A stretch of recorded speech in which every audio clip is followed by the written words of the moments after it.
MLA Fathima തഹ്ലിയിൽ നിന്ന് ശക്തമായൊരു നിലപാട് കേട്ടു. തന്റെ സ്വകാര്യത ലംഘിക്കുന്ന വീഡിയോ പകർത്തി പ്രചരിപ്പിക്കുന്നവർക്കെതിരെ കർശന മുന്നറിയിപ്പാണ് MLA നൽകിയത്. വ്യക്തിപരമായ സംഭാഷണങ്ങളും ഇടപെടലുകളും സ്വകാര്യ നിമിഷങ്ങളും പ്രചരിപ്പിക്കുന്നത് ഗുരുതര സ്വകാര്യതാ ലംഘനമാണെന്നും ഇത് തുടർന്നാൽ നിയമ നടപടിയിലേക്ക് പോകുമെന്നുമാണ് MLA പറയുന്നത്. മുഖ്യമന്ത്രിയും ആഭ്യന്തരമന്ത്രിയുടെയും ശ്രദ്ധയിൽപ്പെടുത്തുമെന്നും ഫാത്തിമ തഹ്ലിയ റിപ്പോർട്ടറിനോട് പറഞ്ഞു.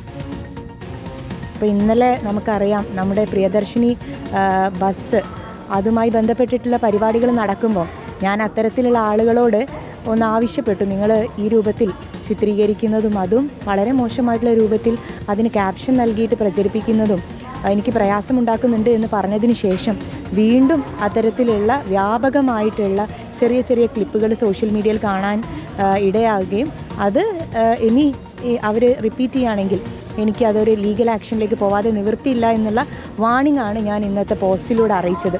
അപ്പോൾ കുറച്ച് ദിവസമായിട്ട് ഇവർക്ക് യാതൊരു ടാഗില്ല, അല്ലെങ്കിൽ ഐഡൻറ്റിറ്റി കാർഡില്ല, നമുക്കിവരെ തിരിച്ചറിയാൻ പറ്റുന്നില്ല. അതാണ് വലിയൊരു പ്രയാസം. പക്ഷെ ഇത്തരക്കാരെ നമുക്ക് മനസ്സിലാക്കാൻ പറ്റാത്തത് കൊണ്ട് തന്നെ അതൊന്ന് നിയന്ത്രിക്കപ്പെടേണ്ടതുണ്ട് എന്നാണ് എനിക്ക് തോന്നുന്നത്. എന്നെ സംബന്ധിച്ചിടത്തോളം ഞാൻ നേരത്തെ പറഞ്ഞിട്ടുണ്ട്, ഇലക്ഷന് മുമ്പേ ഞാൻ ഈ തരത്തിലുള്ള ഡിജിറ്റൽ അക്കൗണ്ടബിലിറ്റിയെ കുറിച്ചിട്ടുള്ള കാര്യങ്ങൾ പറഞ്ഞിട്ടുണ്ട്. നമുക്കതിനു വേണ്ടിയിട്ടുള്ള നിയമനിർമ്മാണം പോലും ആവശ്യമാണ് എന്നുള്ളതാണ് എനിക്ക് തോന്നുന്നത്. തീർച്ചയായിട്ടും ഇത് മുഖ്യമന്ത്രിയുടെയും ആഭ്യന്തരമന്ത്രിയുടെയും ഒക്കെ ശ്രദ്ധയിൽ കൊണ്ടുവന്ന് ആവശ്യമായിട്ടുള്ള കാര്യങ്ങൾ ഈ വിഷയത്തിൽ ഉണ്ടാവണമെന്നുള്ളത് അഭ്യർത്ഥിക്കും. അഭിലാഷാണ് ചേരുന്നത്. അഭിലാഷ്, നടൻ സലീം കുമാറിന്റെ സംസ്കാര വേളയിൽ ഈ വിഷയം ഉയർന്നു വന്നതാണ്.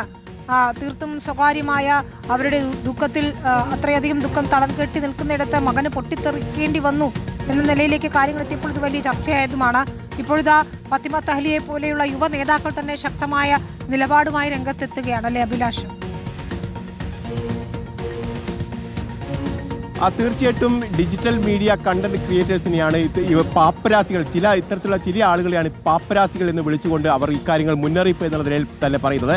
കഴിഞ്ഞ തെരഞ്ഞെടുപ്പ് കാലത്തിലും തനിക്ക് മോശമായ അനുഭവം ഉണ്ടായിട്ടുണ്ട്. ഇന്നലെ ഈ ഇന്ദിരാ ഗ്യാരണ്ടിയുമായി ബന്ധപ്പെട്ടുള്ള സൗജന്യ ബസ് യാത്രാ പ്രഖ്യാപനവുമായി ബന്ധപ്പെട്ട് ആ സ്ഥലത്തും ഇത്തരത്തിൽ അനുഭവം ഉണ്ടായി. ആ സമയത്ത് ഇവരോട് വാൺ ചെയ്യുന്നുണ്ട് ഇത്തരത്തിൽ ദൃശ്യങ്ങൾ ചിത്രീകരിക്കുന്നതെന്നടക്കമുള്ള. പക്ഷെ അതൊന്നും ഗൗനിക്കാതെ വീണ്ടും വീണ്ടും തന്റെ സ്വകാര്യതയിലേക്ക് ഈ ക്യാമറ തിരിച്ചു വെച്ചുകൊണ്ട് കടന്നു കയറുന്ന സാഹചര്യമാണ് ഉണ്ടായിരിക്കുന്നത്.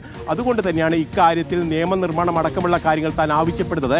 അതോടൊപ്പം തന്നെ ലീഗലായി തന്നെ ഇക്കാര്യത്തെ നേരിടുമെന്നുള്ള കാര്യം കൂടി അവർ പറയുകയും ചെയ്തിട്ടുണ്ട്. ഏതായാലും വലിയൊരു പ്രശ്നമായി ഇത് മാറുന്നു. ഒരു അക്കൗണ്ടബിലിറ്റി ഇല്ല, യാതൊരു തരത്തിലുള്ള ID കാർഡോ ടാഗോ ഒന്നുമില്ലാതെയാണ് ഇത്തരത്തിലുള്ള ആളുകൾ ഒരു മൊബൈൽ ഫോണിന്റെ ബലത്തിൽ ഇത്തരത്തിലുള്ള ആളുകളെ, അതായത് ഇത്തരം സെലിബ്രിറ്റികളാണെങ്കിലും രാഷ്ട്രീയ പ്രവർത്തകരാണെങ്കിലും അവരുടെ ജീവിതത്തിലേക്ക് കടന്ന് സ്വകാര്യതയിലേക്ക് കടന്നു കയറിക്കൊണ്ട് തന്നെ ഇത്തരത്തിലുള്ള പ്രശ്നങ്ങൾ സൃഷ്ടിക്കുന്നതെന്നാണ്. ഏതായാലും ഇക്കാര്യങ്ങൾ ഈ നിയമസഭാ സമ്മേളനം നടക്കാൻ പോവുകയാണ്. മുഖ്യമന്ത്രിയുടെയും ആഭ്യന്തരമന്ത്രിയുടെയും ശ്രദ്ധയിൽപ്പെടുത്തും. ആവശ്യമെങ്കിൽ നിയമനിർമ്മാണം അടക്കം നടത്തണമെന്നുള്ള ആവശ്യം അവരുടെ മുന്നിൽ വെക്കുമെന്ന് തന്നെയാണ് പറയുന്നത്. ഏതായാലും ഡിജിറ്റൽ കണ്ടന്റ് എന്ന് പറയുന്ന ഇത്തരത്തിലുള്ള പാപ്പരാസികളെ നിയന്ത്രിക്കേണ്ടുന്ന കാലം അതിക്രമിച്ചു എന്ന് തന്നെയാണ് ഫാത്തിമ തഹ്ലിയ വ്യക്തമാക്കുന്നത്. അതാണ് നമ്മൾ ഈ വിദേശ രാജ്യങ്ങളിലൊക്കെ ഈ പപ്പരാസികൾ സ്വാഭാവികമായും പല വിവാദങ്ങളും ഉണ്ടാക്കുന്നത് കണ്ടിട്ടുണ്ട്, ദൃശ്യങ്ങൾ പകർത്തിയൊക്കെ.